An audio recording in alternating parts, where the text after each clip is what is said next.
당신의 가장 깊은 고통이 사실은 당신이 배우지 못한 언어로 몸이 말하고 있는 것이라고 말한다면 어떨까요? 설명할 수 없는 가슴의 답답함을 느껴본 적이 있으신가요? 충분히 잤는데도 계속되는 어깨의 뻣뻣함이나 아무리 쉬어도 사라지지 않는 만성 피로감 말입니다. 거의 한 세기 전 칼 융이 발견한 당신과 고통의 관계를 완전히 바꿀 수 있는 비밀을 공개해 드리겠습니다. 우리의 몸은 단순한 살과 뼈의 결합체가 아닙니다. 바로 우리가 억눌러온 모든 감정의 물리적 저장고인 것입니다. 그리고 오늘 당신은 정확히 이러한 메시지들을 해독하고 당신의 고통을 지혜로 변화시키는 방법을 배우게 될 것입니다. 융은 우리가 의식으로 가져오지 않는 모든 것이 운명으로 나타난다고 말했습니다. 그리고 우리의 몸은 이 표현되지 않은 진실의 첫 번째 전달자입니다. 우리가 상상하는 것보다 훨씬 더 많은 것을 가르쳐줄 메신저입니다. 윤기 그림자라고 부른 혁명적인 개념부터 시작해봅시다. 잠시 상상해보세요. 당신의 내면에 어두운 방이 하나 있다고 말입니다. 그곳에는 표현하지 못했던 모든 감정들, 삼켜버린 분노들, 강하게 보이려고 참았던 눈물들이 모두 저장되어 있습니다. 이 방이 윤기 그림자라고 부르는 것입니다. 그리고 당신이 그것을 무시하기로 결정했다고 해서 단순히 사라지지 않습니다.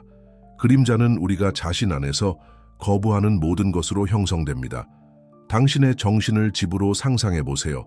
다른 사람들에게 보여주는 것이 편안한 밝은 방들이 있고 당신이 받아들일 수 없다고 여기는 모든 것을 가둬놓은 어두운 지하실이 있습니다. 어렸을 때 우리는 특정 감정들이 받아들여지지 않는다는 것을 빨리 배웠습니다. 남자애들은 울면 안 돼, 여자애들은 화내면 안 돼, 항상 착하게 굴어야 해, 이기적이면 안 돼 라는 말들을요. 그래서 우리는 이 심리적 지하실에 자신의 일부분들을 숨기기 시작했고 문을 잠그고 그런 방들이 존재하지 않는 척했습니다. 하지만 윤기 우리에게 가르쳐준 핵심 포인트는 이것입니다. 우리가 숨기는 것은 사라지지 않습니다. 인트로엔드 오히려 그 자체의 생명을 얻고 우리 몸을 통해 나타나기 시작합니다. 이것을 출구를 찾는 물에 비유해 보겠습니다. 강이 자연스러운 흐름을 막으면 물은 다른 길을 찾아 흘러갑니다. 때로는 우리가 전혀 예상치 못한 곳에서 범람하면서 말이지요. 삼켜버린 분노는 턱에 긴장이 되고 흘리지 못한 눈물은 가슴에 답답함이 됩니다. 나는 부족하다는 두려움은 어깨를 계속 경직시킵니다. 마치 우리가 항상 보이지 않는 무게를 지고 있는 것처럼요. 생각해 보세요. 누군가와 다툰 후 문제가 해결되었는데도 몇 시간 동안 속이 꽈배기처럼 꼬인 느낌이 든 경험이 있으신가요? 혹은 사람들 앞에서 발표할 때마다 등이 아파지는 걸 느낀 적이 있으신가요? 이런 것들은 단순한 우연이 아닙니다. 몸이 우리에게 보내는 메시지입니다. 칼 융은 몸과 정신이 하나라는 것을 깨달았습니다. 몸이 무언가를 말할 때 약을 달라는 게 아닙니다. 자신의 이야기를 들어달라고 요청하는 것입니다. 우리의 감정적 삶에서 관심이 필요한 무언가가 있다는 신호를 보내는 것입니다. 목의 만성 통증으로 저에게 온 고객 수진 씨의 이야기를 당신과 공유하겠습니다. 2년 동안 그녀는 의사들을 만나고 검사를 받고 물리치료를 시도했습니다. 아무것도 완전히 효과가 없었습니다. 우리가 그녀의 감정적 삶을 탐구하기 시작했을 때 놀라운 것을 발견했습니다. 수진 씨는 상사가 끊임없이 자신을 무시하고 깎아내리는 회사에서 일했습니다. 매일 그녀는 모욕적인 말들을 꾹 참아내며 억지로 미소 지으며 네, 알겠습니다 라고 답했습니다. 그녀의 이성적인 마음은 상황을 받아들이는 것을 배웠지만 그녀의 그림자, 존중받을 자격이 있다는 것을 알고 있던 그녀의 일부분은 목의 경직을 통해 소리치고 있었습니다. 마치 그녀의 몸이 정교한 경보 시스템처럼 점점 더 강한 신호를 보내고 있었습니다. 더 이상 그 사람 앞에서 고개 숙이지 마. 다른 사람들의 무시와 체면 깎기의 무게를 짊어지는 것도 그만해. 수진 씨가 마침내 경계를 설정할 용기를 찾고 직장을 바꿨을 때 목의 통증은 놀랄 만큼 줄어들었습니다. 머리로 상황을 이해하기도 전에 몸이 먼저 반응하는 걸 느껴본 적 있으신가요? 수진 씨가 발견한 이 몸의 지혜는 우리 모두가 활용할 수 있는 것입니다. 그리고 깊은 감정적 문제들을 드러내는 신체 패턴에 대해 말하자면 또 다른 강력한 예는 지속적인 요통으로 고생하던 42세 남성 민호 씨입니다. 우리 대화 중에 그는 항상 가족의 가장이자 기둥이었다고 말해 주었습니다.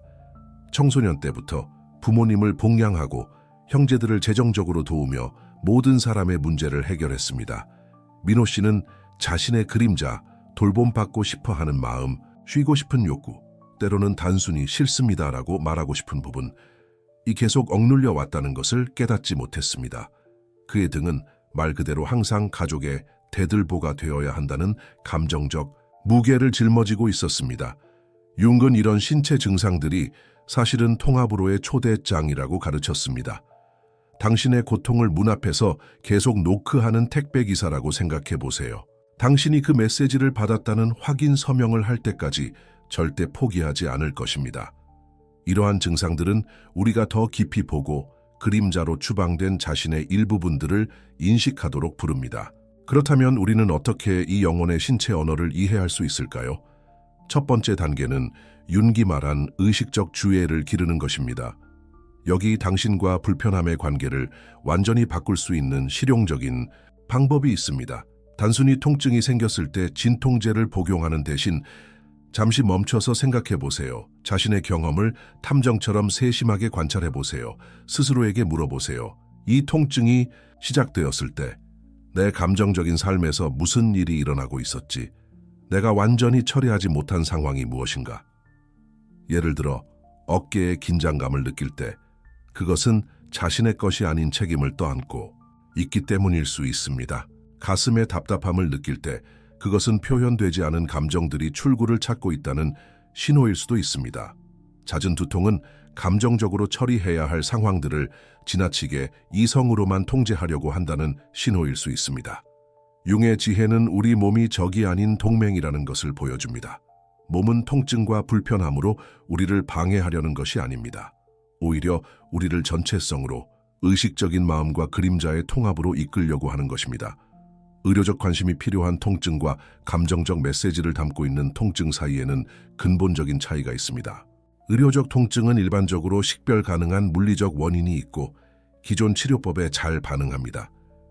반면 감정적 통증은 더 신비로운 성격을 띠며 특정한 시점에 나타나고 순전히 물리적인 치료에 잘 반응하지 않으며 종종 우리의 감정 상태와 연관된 패턴을 보입니다. 윤근 우리 삶이 변화를 요구하는 바로 그 순간에 신체 증상이 나타나는 경우가 많다는 것을 관찰했습니다. 마치 몸이 우리가 진정한 목적지와 다른 방향으로 가고 있다는 것을 감지하고 경로를 재계산하는 내비게이션과 같습니다. 주의하세요. 여기서 뭔가 달라져야 합니다. 라고 우리의 내면 시스템이 말하는 것 같습니다. 윤근 이러한 순간들을 영혼의 부름이라고 불렀습니다. 우리의 가장 깊은 지혜가 우리를 다시 방향 설정하려고 하는 순간들입니다. 직장에서 견디기 힘든 상황에 놓여 있을 때 내 몸이 멈추라고 신호를 보내고 있어 라고 말하는 사람을 얼마나 자주 들어보셨나요? 또는 관계에서 뭔가 옳지 않을 때 몸으로 느껴진다고 하는 말을요. 이것이 바로 윤기 설명하고 있던 언어입니다. 그림자의 통합은 우리가 자제력을 잃거나 모든 감정을 무분별하게 표현한다는 것을 의미하지 않습니다. 그것은 우리 자신의 모든 부분을 인정하고 받아들이고 건강한 방법으로 존중할 방법을 찾는다는 것을 의미합니다. 우리가 빛과 그림자를 모두 가진 복잡한 존재이며 둘 다 우리의 완전성을 위해 필요하다는 것을 이해한다는 뜻입니다. 이러한 융 심리학적 관점으로 우리 몸의 메시지를 듣기 시작할 때 강력한 일이 일어납니다.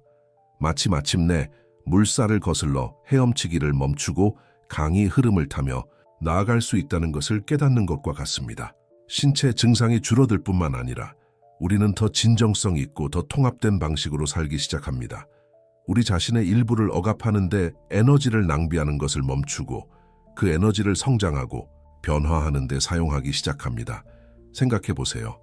당신은 매일 자신의 특정한 면을 억누르는데 얼마나 많은 에너지를 쏟고 있나요?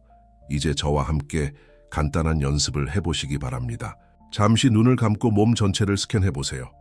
머리부터 시작해서 어깨, 팔, 가슴, 등, 복부, 엉덩이, 다리를 거쳐 발까지 천천히 내려가 보세요.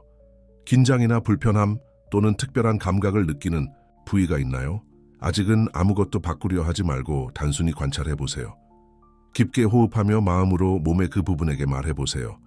너를 알아보고 있어. 네 이야기를 들으러 왔어. 이것이 윤기 우리에게 가르쳐준 통합의 첫 번째 언어입니다. 우리 자신과의 의식적인 현존의 언어입니다. 이제 그림자가 무엇인지, 그것이 몸을 통해 어떻게 나타나는지 이해했으니 윤기 이러한 신체적 메시지에 응답하기 위해 개발한 구체적인 방법을 발견할 때가 되었습니다. 당신의 숨겨진 고통을 의식적인 지혜와 깊은 치유로 전환할 수 있는 방법입니다. 첫 번째 부분에서 탐구한 그림자 인식에 대한 융의 지혜로 돌아가서 이제 우리는 중요한 지점에 도달했습니다. 이 인식을 어떻게 진정한 치유로 변화시킬 것인가? 고통을 인식하는 것은 단지 첫걸음에 불과하기 때문입니다. 윤근 항상 진정한 변화는 우리가 그것과 대화를 시작할 때 일어난다고 강조했습니다. 고통과 대화할 수 있다는 가능성을 언급했을 때 당신의 몸이 어떻게 반응했는지 기억하시나요?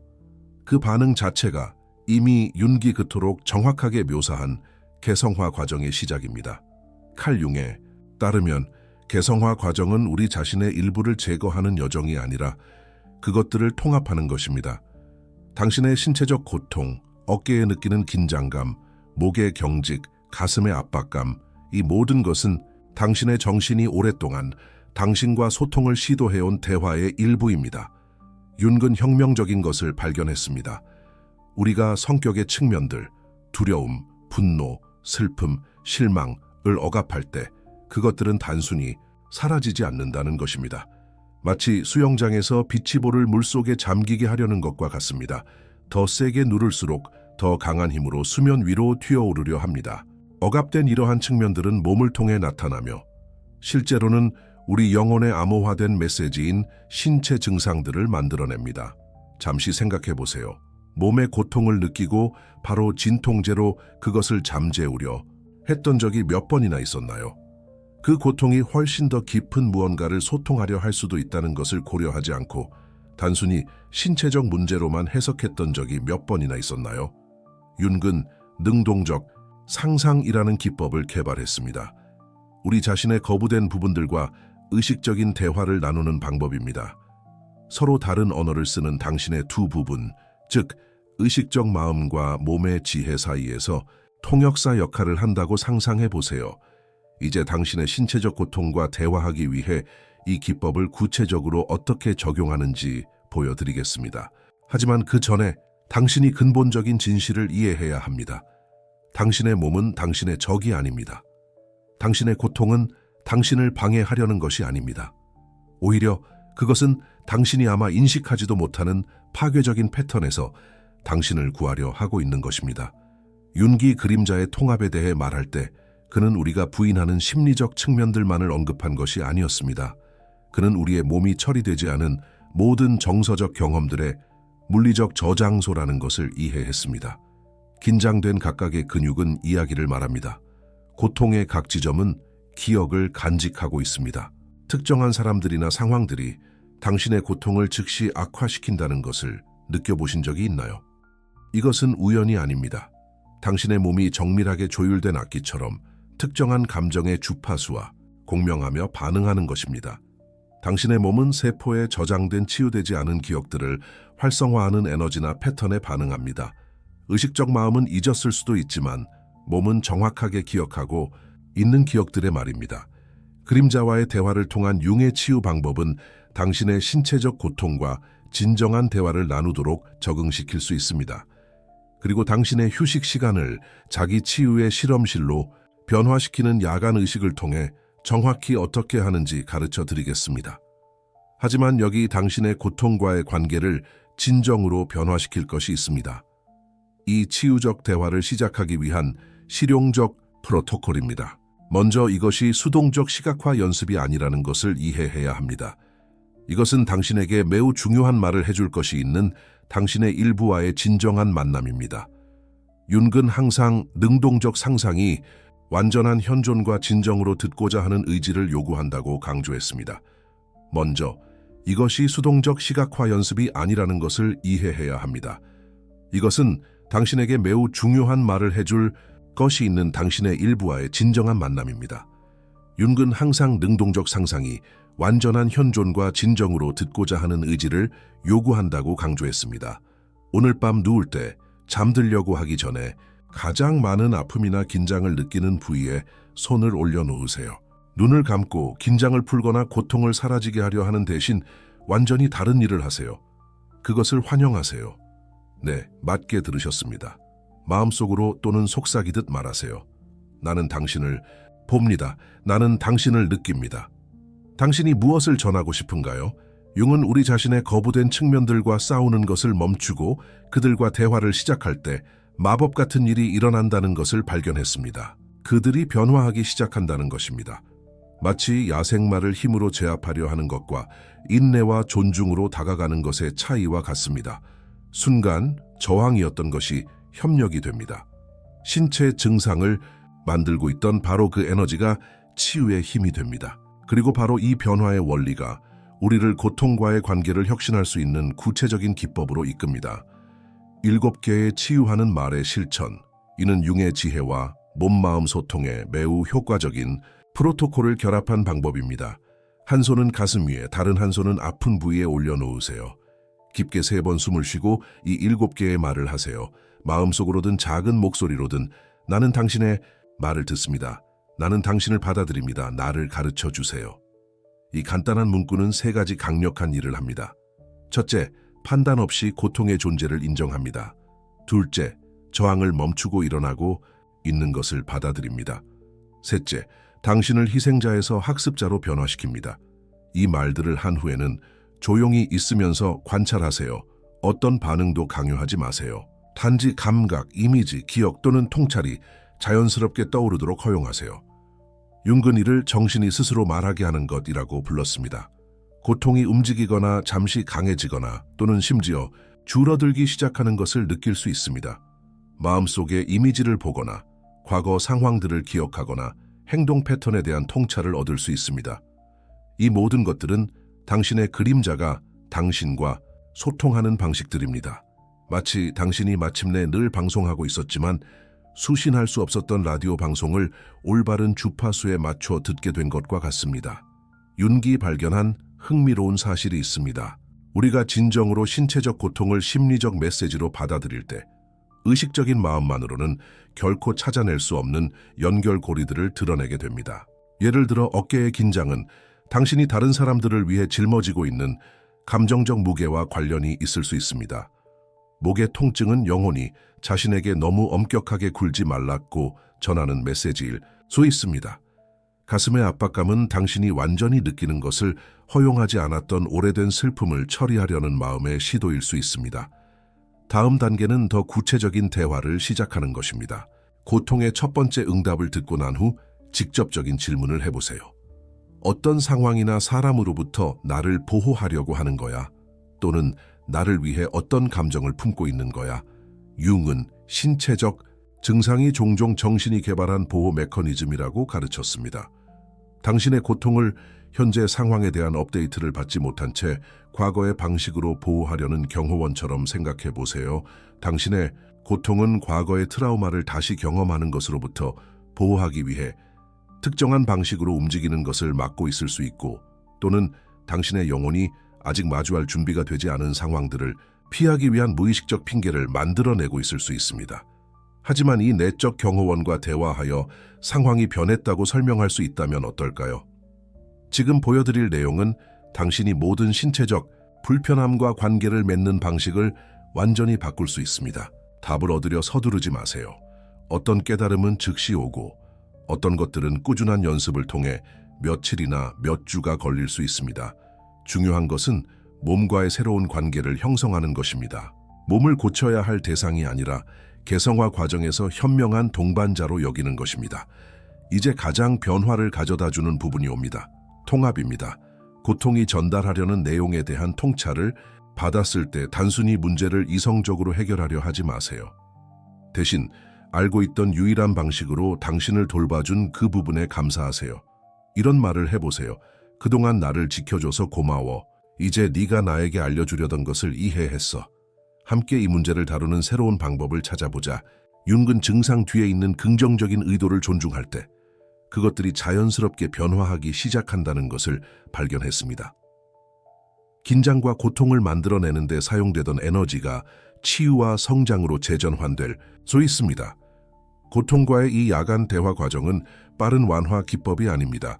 이는 융 심리학의 가장 진보된 원칙에 기반한 깊은 변화의 방법입니다. 이는 자신의 몸을 무의식적 지혜에 접근하는 포털로 사용하는 방법으로 신체적 건강뿐만 아니라 전체 인생 경험을 혁신할 수 있습니다. 이 기법을 최소 일주일간 연습해 보세요. 윤근 진정한 변화는 새로운 행동 패턴의 의식적 반복을 통해 일어난다고 항상 강조했습니다. 이 대화를 위해 몇 분을 할애하는 매일 밤, 당신은 문자 그대로 의식적인 마음과 현명한 몸 사이의 관계를 재프로그래밍하고 있는 것입니다. 기억하세요. 당신의 몸은 말합니다. 융이 당신에게 듣는 법을 가르쳐 주었습니다. 당신의 고통은 적이 아닙니다. 그것은 변장한 선생님으로 당신의 인정을 받기를 참을성 있게 기다리며 귀중한 교훈을 전해주려 하고 있습니다. 이 새로운 몸과의 관계 방식을 살아가기 시작할 때 모든 신체적 감각을 대화와 치유의 기회로 변환시킬 때 당신은 단순히 증상을 완화하는 것이 아닙니다. 윤기 인간 존재의 가장 높은 목적이라고 여긴 개성화의 신성한 과정에 참여하고 있는 것입니다. 그래서 처음에 제기했던 질문으로 돌아가서 당신의 가장 깊은 고통이 실제로는 당신이 이해하는 법을 배우지 못한 언어로 말하는 몸이라고 말한다면 이제 당신은 답을 얻었을 뿐만 아니라 이 변화를 불러오는 대화를 시작할 도구들도 갖게 되었습니다. 윤근 모든 긴장, 모든 불편함, 모든 만성 통증이 당신의 그림자로부터 온 메시지를 담고 있다고 보여주었습니다. 해독될 때 치유와 통합의 포털로 변화하는 메시지들 말입니다. 오늘 당신은 몸이 적이 아니라는 것을 배웠습니다. 그것은 당신의 가장 현명한 조언자로 이성적인 마음이 혼자서는 종종 번역할 수 없는 언어로 말합니다. 7개의 치유하는 말들, 내 말을 들을게, 너를 받아들일게, 내게 가르쳐줘. 이 모든 고통의 순간을 자신과의 깊은 대화의 기회로 변화시킬 수 있다는 것을 배웠습니다. 그리고 이제 당신에게는 선택이 있습니다. 고통을 단지 약물로 침묵시켜야 할 대상으로만 해석하며 계속할 수도 있고, 오늘 밤부터 당신의 몸이 간직하고 있는 지혜와 변화를 가져다주는 대화를 시작할 수도 있습니다. 오늘 밤 어깨에 익숙한 긴장이 나타나거나 목의 경직이 나타날 때 당신은 기억할 것입니다. 이것은 단순한 신체적 고통이 아니라고, 이것은 당신의 말이 충분하지 않았을 때 알고 있는 유일한 언어를 통해 소통하려는 영혼의 시도입니다. 이 융의 관점이 당신의 인생 경험과 공명한다면, 제가 공유한 이야기들에서 당신 자신의 아픈 패턴을 인식한다면 댓글로 알려주세요. 당신의 몸에서 가장 궁금한 아픔은 무엇인가요? 항상 뭔가 더 말하려고 하는 것 같았던 그 아픔은? 당신의 경험이 다른 누군가가 자신만의 통합 여정을 시작하는 데 필요한 바로 그 통찰이 될 수 있습니다.